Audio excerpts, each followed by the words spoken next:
Welcome back to Morning Trade Live. It's time now for the big picture. So let's welcome in Michelle Gibley, Director of International Equity Research and Strategy over at Charles Schwab. Michelle, nice of you to join us today. Thanks so much for your time. So we've started to get a lot of these global PMIs here hitting the wires over the last 3 days. Pretty mixed. What is it telling you? I mean, how are you tying it all together right now? Yeah, I would say overall, if we take them all in aggregate, global growth is improving. It's being really led by manufacturing, and it's tied to the AI CapEx boom. We're also seeing that spilling over in earnings estimates, which are rising as a result.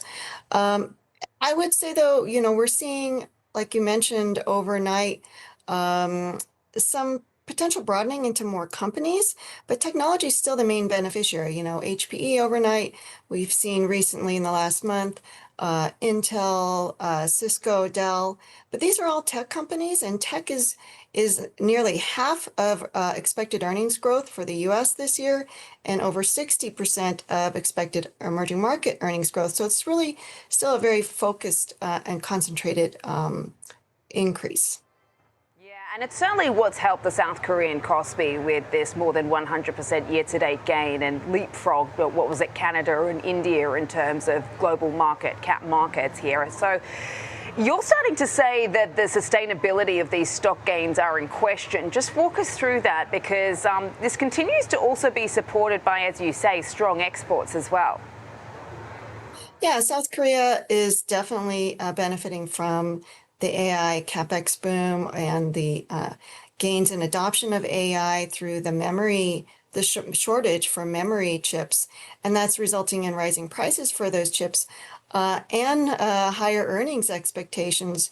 About 250% earnings expectations for the South Korea market right now. But despite these improved fundamentals, foreign investors have actually been selling for 8 straight weeks, and so it's increasingly the stock market there is increasingly benefiting really on the back of domestic retail investors who are buying, but they're using more speculative means to do that. They're using margin, they're using single stock leveraged ETFs. And again, it's really focused on just 2 companies, SK Hynix and Samsung Electronics, both in the same space in memory. And these newly issued single stock leveraged ETFs, they raised $4 billion in just 4 days after inception. Daily turnover in these ETFs, they're multiples of the number of shares issued. And so it really just speaks of speculation and concentration.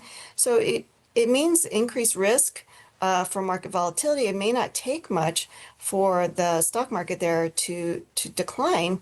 And so investors participating in this South Korea stock market may need to use some caution.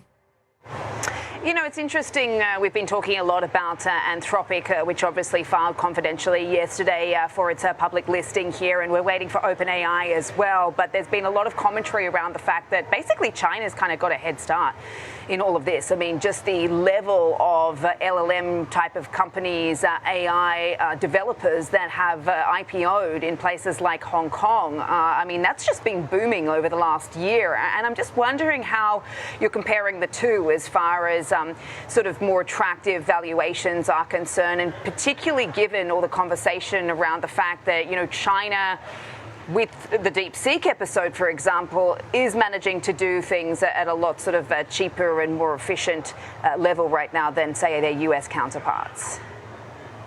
Yes, China is a strong contender for AI leadership, and consumer adoption of AI in China is strong, but they're really seeing computing shortages, and that's resulting in frequent service disruptions. So they might need some more investment to continue to go ahead in this race for AI leadership. There is potential cost advantages from DeepSeek and the innovations that they have done there, but they might need some more advances in chip making or chip equipment technology to reach their AI leadership goals.